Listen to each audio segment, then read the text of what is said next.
Hello दोस्तों, नमस्कार। मैं त्रिबोध, जुलाई सीटेट अभ्यर्थी आप सबों के सामने। मैं जितने भी वंचित जुलाई सीटेट अभ्यर्थी है, आप सबों से खास तौर पर निवेदन करूंगा कि जिसका भी काउंसलिंग अभी तक नहीं हुआ है, तब हमारे समझ से थर्ड काउंसलिंग में कम उम्मीद रखा जाए कि काउंसलिंग हो पाएगा। हम ऐसा बात इसीलिए बोल रहे हैं कि थर्ड काउंसलिंग उसी स्थान पे होगी जिस नियोजन इकाई की काउंसलिंग रद्द हुई है। नहीं तो कोई संभावना नहीं बन रहा है कि हर एक जगह होगी। ऐसा समाचार पत्र के माध्यम से बार बार आप लोग पेपर कटिंग में या पेपर के माध्यम से सुनते होंगे। तो बात तो सही है, इसमें अपेक्षा से अधिक संख्या में जुलाई या अन्य सीटेट बीटेट अभ्यर्थी दिसंबर जनवरी के अलावा जो भाग लिए थे और उनकी चयनित प्रक्रिया किसी कारण से नहीं हो पाई है और होने की कोई संभावना नहीं है, तो उसके लिए मैं यह एक बात बता दूं कि यह बहाली इस मोड़ पे आई हुई है कि सभी अभ्यर्थी के लिए फ़ायदा होगा। अभी देखते हैं कि आधा से अधिक संख्या में फर्जी टीचर इसमें घुसे हुए हैं। हर एक नियोजन इकाई में, मतलब हर एक क्षेत्र में, हर एक नियोजन इकाई में धांधली हुआ। जब तक डॉक्टर रंजीत बाबू थे धांधली कम हुआ था, लेकिन जब उनका पद स्थापित हुआ तो अब सोचिए कि जितना नहीं होना चाहिए उससे अधिक मात्रा में फर्जीवाड़ा हुआ। और जो कि आप देख ही रहे हैं, प्रत्येक दिन शिक्षा मंत्री लाइव आते हैं, शिक्षा के प्रधान लाइव आते हैं और कहते हैं कि आप लोग को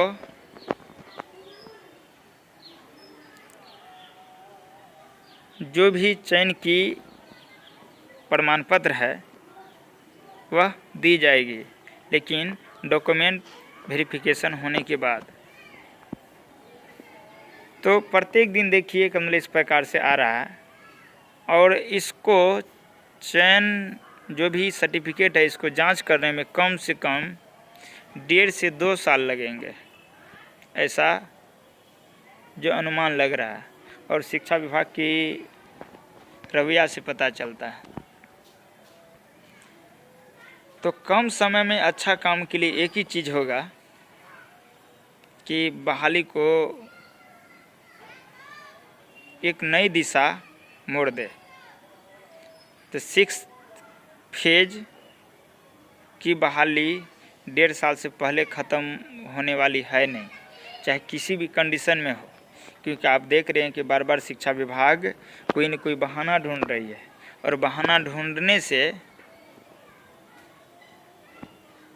यह अपने आप को सद्बुद्धि का एक बड़ा सा तोहफा मीडिया में आके दे देते हैं कि हमें टीचर की ज़रूरत है और हम जस्ट इतना टीचर की बहाली कर रहे हैं।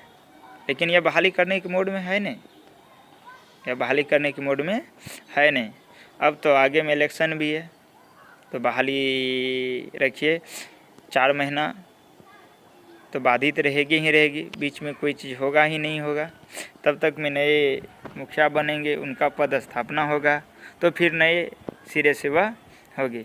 इसके बीच में क्या होगा? सर्टिफिकेट जांच करेंगे।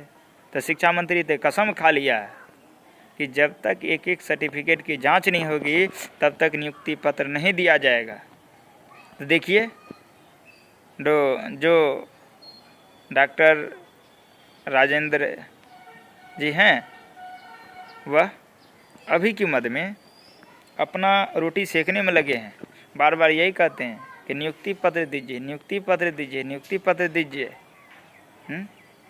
उनका चयन हो गया, वो कह रहा, अब बाद बाकी का कुछ नहीं। तो भाई ऐसे नहीं होगा, न होने जा रहा है। यह काफ़ी ही डेली होगा इस 94,000 बहाली का। तो दिसंबर जनवरी सीटेट अभ्यर्थी पहले भी बहुत अच्छा बात बोल रहे थे कि बहाली रद्द हो और ऑनलाइन प्रोसेस के माध्यम से सेंट्रलाइज बहाली हो, इसमें सभी अभ्यर्थी के फ़ायदे में बात जाती। बाहर के अभ्यर्थी जो थे यह अपना हिस्सा नहीं अपनाते। कहीं कहीं तो ऐसा भी नियोजन इकाई में है जहां बिहार के अभ्यर्थी नहीं, दूसरे राज्य के अभ्यर्थी अपना दबदबा बना दिया। जैसे गया में देख लीजिए, यूआर की सीट 5 थे और पाँचों के पाँचों में गया कि एक भी विद्यार्थी सिलेक्टेड नहीं हुए, सभी के सभी बाहरी विद्यार्थी सिलेक्टेड हो गए। तो क्या मिला इसमें? बिहार के अभ्यर्थी को क्या मिला? कुछ नहीं मिला। तो बिहार सरकार तो जानते हैं कि गड़बड़ है ही, लेकिन इसके प्रति हमें सजग रहना है। बिहार सरकार को एक बहाना चाहिए केस, और केस खेल चुका है। हाई स्कूल वाले में भी देखिए, इन्होंने मेरिट नॉन मेरिट करके विद्यार्थी को उलझा दिया है, और यह बात हाई कोर्ट में पहुंच गई है। तो वह भी डिले होगा क्योंकि वह करना चाहती ही नहीं है। 94,000 बहाली का भी देख ही रहे हैं, कभी ब्लाइंड केस, कभी ईबीसी केस, कभी सीटेट दिसंबर, कभी जुलाई, कभी एनआईएस का मुद्दा, किसी न किसी लेकर यह बहाली को रोक देती है और हमेशा वो टाइम पास करती रहती है। तो इससे अच्छा होगा कि सभी वंचित अभ्यर्थी जो बीटेट सीटेट हैं, चाहे कि कोई भी क्यों नहीं हो, जुलाई हो या उससे पहले हो, तो बहाली को हर संभव प्रयास करे कि कैंसिल हो और डोमिसाइल के साथ बहाली हो। अगर बहाली ऑनलाइन होगी तो हम कॉन्फर्म कहते हैं कि यह बहाली 6 माह के अंदर पूर्ण रूप से यह क्लियर हो जाएगी, क्योंकि वेब पोर्टल बना हुआ है। सभी पेपर सभी बच्चे अपलोड करेंगे, तो जिनका सही रहेगा अपलोड होगा, गलत रहेगा अपलोड नहीं होगा, लेगा ही नहीं, फर्जीवाड़ा तो रुकेगी, 1000 जगह दौड़ना नहीं पड़ेगा।